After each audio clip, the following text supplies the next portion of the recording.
Halo saudara-saudaraku, tetap sehat dan bahagia. Ketemu dengan saya, Hairul Nubis, praktisi meditasi yang akan berbagi pengalaman tentang teknik-teknik meditasi dan apa-apa saja yang harus dilakukan dalam meditasi.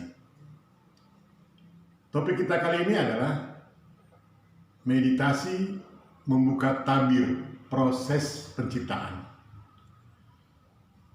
Hal ini penting bagi tujuan kita meditasi, karena meditasi adalah merupakan cara untuk masuk ke dalam diri, untuk menemukan ruang maha hening, maha ilmu, dan maha pengetahuan. Oleh sebab yang akan kita masuki adalah bukan fisik, sementara kita fisik, maka pemahaman tentang diri, tentang Tuhan, dan tentang konsep-konsep alam lainnya harus memang dikuasai, agar kita tidak tersasar di sana, karena terlalu banyak liku-liku yang di sana, sehingga kita bisa tersesat seperti berjalan tanpa arah nantinya. Kenapa meditasi bisa menguak tabir proses penciptaan? Dan kenapa proses penciptaan menjadi penting bagi para meditator atau para penggiat meditasi? Karena dengan pengetahuan ini kita akan mendapatkan sesuatu yang akan memudahkan kita untuk masuk ke dalam ruang maha hening, maha ilmu, dan maha pengetahuan. Proses awal penciptaan tentu sulit kita dapatkan dari literatur-literatur ataupun dari ajaran-ajaran. Tapi terima kasih kepada para leluhur, terima kasih para suci, para nabi, para pembawa ajaran agama. Terima kasih atas dasar meyakini, mengimani apa yang kalian sampaikan.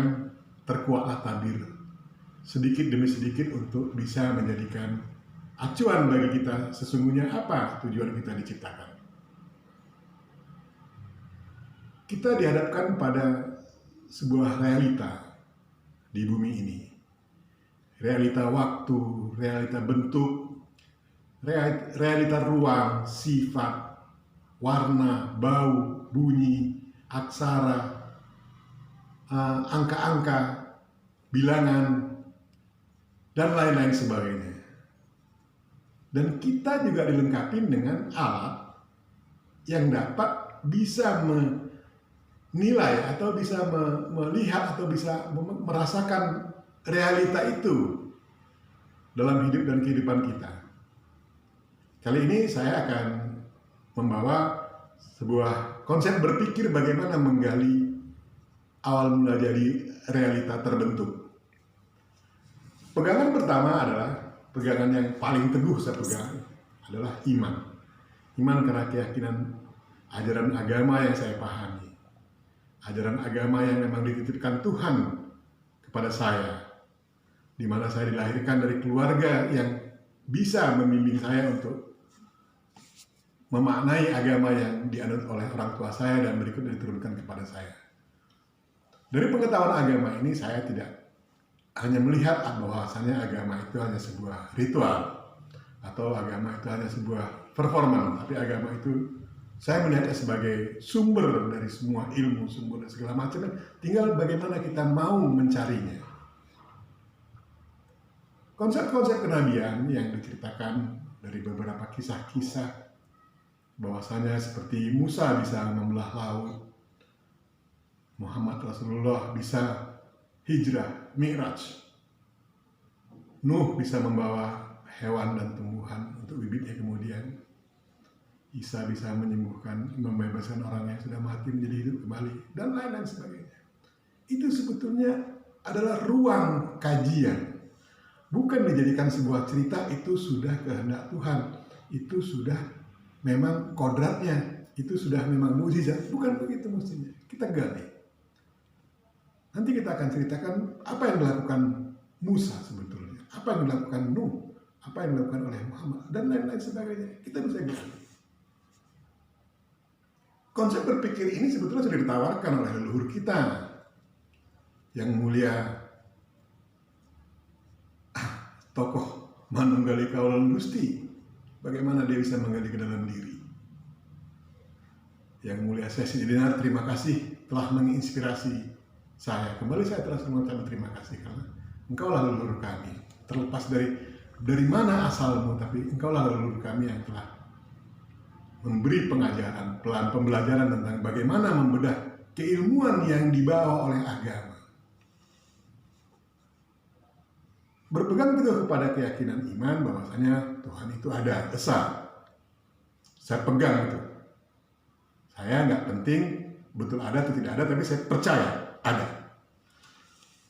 Kepercayaan ini kebetulan kita uji dengan keilmuan fisik. Apakah memang dia ada?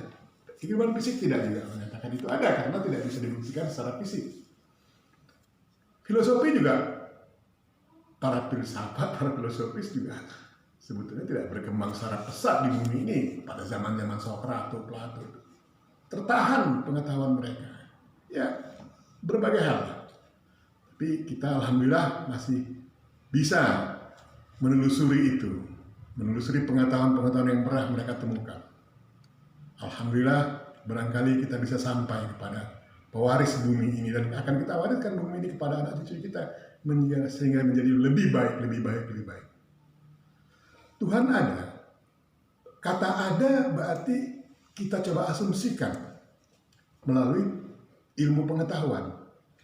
Ada berarti dia mempunyai zat. Zat pasti ada sifat. Sifat pasti ada nama. Dan nama ada perbuatan. Agama sudah menawarkan itu. Ada zatnya, ada sifatnya, ada namanya, ada afalnya. Sudah mengajarkan itu. Kita lihat, coba telusuri. Apa hubungan zat dengan sifat? Zat dengan sifat adalah sesuatu yang satu. Seperti madu dengan rasa madu. Takkan terpisahkan rasa manis madu dengan madu. Sifat dengan nama. Kita lihat. Seperti matahari dan sinar matahari. Tak bisa terpisahkan. Nama dan perbuatan. Seperti kita bercermin. Bayangan tidak bisa lepas dari penimbul bayangan, pembuat bayangan. Sebuah kesatuan. Perbuatan dengan zat, sebuah kesatuan. Ibarat lautan dengan gelombang lautan. Artinya apa? Sang Maha Pencipta itu adalah sebuah kesatuan dengan yang diciptakan. Pertanyaannya, bagaimana hubungan yang Maha Esa, yang Maha Pencipta dengan ciptaannya? Itu perlu kita gali. Jalan mana yang harus kita masuki untuk bisa menembus itu? Sehingga kita paham benar sebagai hamba. Tidak menjadi Tuhan. Tidak akan menjadikan kita Tuhan kalau kita paham ini. Kelihatan ciri-ciri orang yang menyatakan Manunggali Kaulan Gusti itu adalah menjadi Tuhan. Mempublikasikan bahwa menjadi Tuhan. Tapi sebetulnya siapa-siapa yang mengatakan itu sebetulnya kelihatan. Cirinya kelihatan. Yang pertama sudah merasa benar. Yang kedua, orang lain tidak benar. Terutama orang-orang yang tidak sepakat dengan dia, dengan ajarannya. Yang ketiga, mulai eksklusif. Gua beda sama lu. Nih gua banget nih. Sorry ya, pakaian gua juga lain dong. Dandan gua juga lain dong. Yang keempat, gampangin Tuhan. Dia gampangin Tuhan. Cuman persoalan begitu, pakai ini juga selesai. Tuhan kan berpihak kepada kita. Demikianlah. Berikutnya dialah Tuhan. Menjustifikasi orang lain yang nggak sepakat dengan dia dengan ucapan-ucapan yang melebihi ucapan Tuhan. Dan mereka sudah mengkhianati Tuhan karena mereka seolah-olah Tuhan itu maha pendendam. Tuhan nggak pernah dendam. Kalau kita ada masalah itu karena kita nggak on the track dengan sistem yang diciptakannya.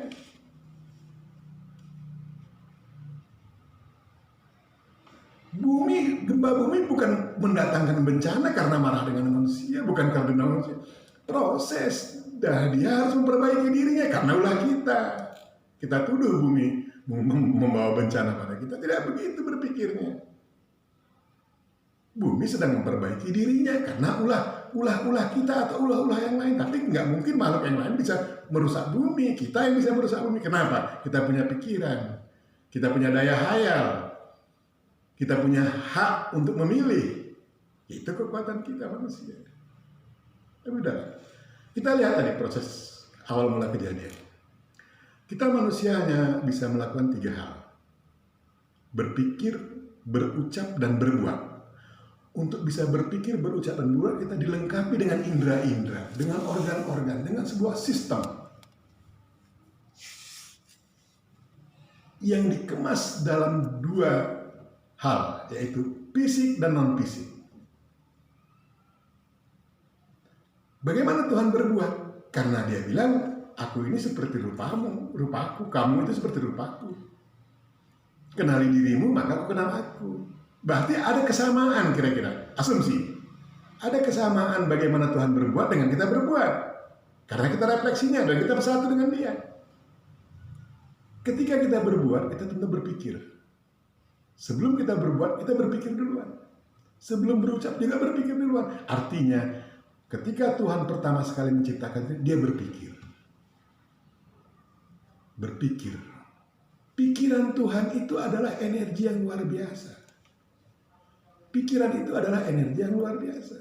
Berarti oleh karena dia berpikir, ketika dia berpikir itu, yang Tuhan itu adalah semuanya meliputi yang ada. Yang pertamanya nggak ada apa-apa, ya Tuhan semua.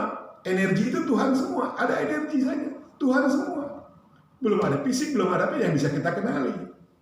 Berarti energi semuanya Tuhan. Nah, energi yang semua Tuhan itu tergerak oleh ucapan Tuhan melalui pikirannya.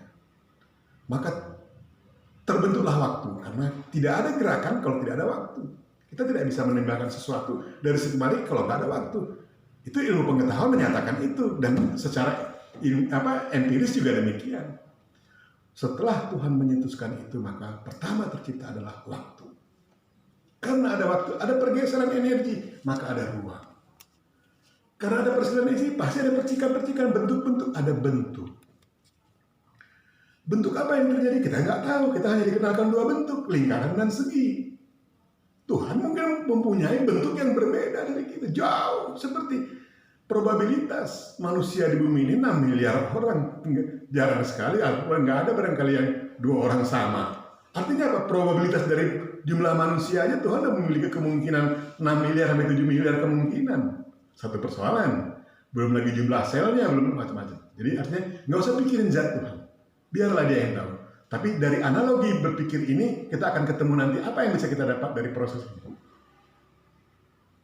Akhirnya ketemulah yang namanya bau karena ada gesekan. Warna karena ada gesekan.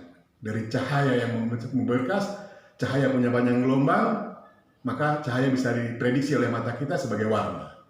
Warna terbentuk, ada warna cahaya, ada warna editif, ada subtraktif dan editif.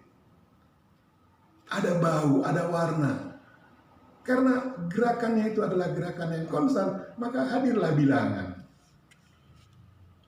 Hadirlah suara, karena dari suara hadirlah huruf. Hadirlah notasi, hadirlah musik dan segala macam. Hadir semua realita di sana gara-gara Tuhan berkehendak dengan pikirannya untuk menciptakan sesuatu.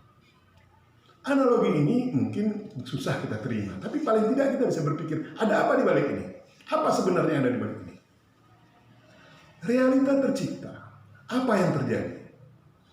Karena adanya suara, ada gerakan, ada power, ada kecepatan dan segala macam. Artinya apa? Frekuensi.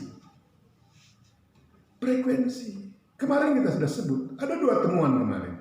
Fisik dan energi. Jadi artinya fisik dan energi ini sifatnya, sifat kerjanya adalah gerakan frekuensi. Ada amplitudo, ada frekuensi, ada panjang gelombang, ada jarak, ada kecepatan di sana. Menjadi sebuah rumusan. Frekuensi, sel, fisik, dan energi. 3 hal. Frekuensi inilah yang berikutnya membangun komunikasi, yang menandai semua jenis yang ada. Semua memiliki frekuensi kerja. Semua yang hidup memiliki frekuensi kerja. Dari sanalah kita bisa melihat nanti bagaimana hubungan meditasi dengan frekuensi.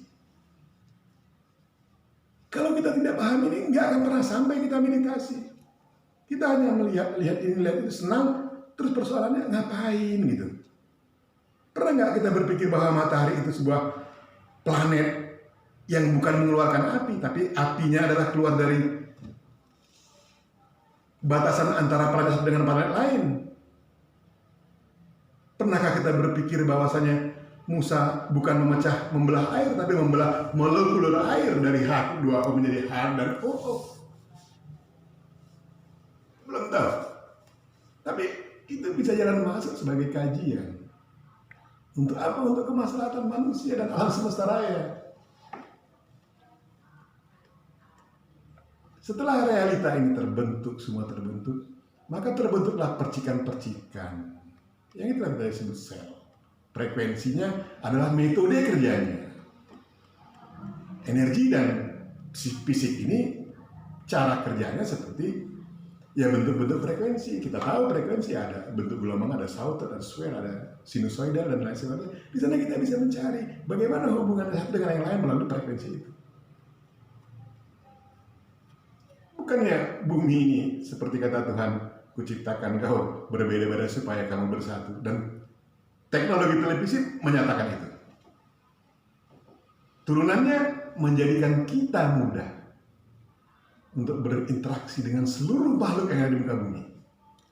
Seperti yang saya lakukan sekarang ini. Zaman dulu kita bikin televisi, nggak bisa. Sekarang cuma punya uang sedikit, punya handphone, punya stasiun televisi. Bisa menyiarkannya.